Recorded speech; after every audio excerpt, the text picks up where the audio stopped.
empecé aos 15 anos porque tiña un familiar que tiña uns corchos na casa, uns tropos deses, como se chaman, e entón empezouche a gustar porque miras como funcionan as abellas, como cando é os enxames e todo eso, é unha cosa que te atrae.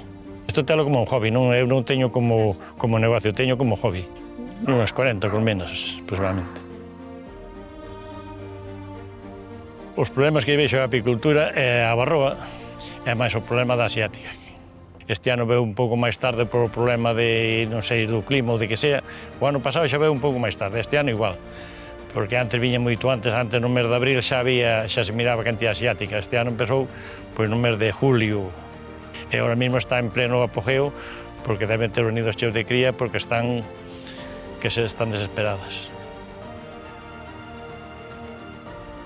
E aquí o fuerte é o eucalipto.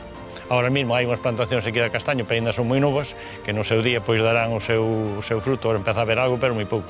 Pero aquí o fuerte é o mel de eucalipto. Destes últimos anos a floración foron máis cortas, hubo pouca floración e foi máis pobre, pero que hai algúns anos que ven floración moi boa. Hai anos que sacabas de 10 colmenas, sacabas moito máis que sacas ahora de 30 colmenas.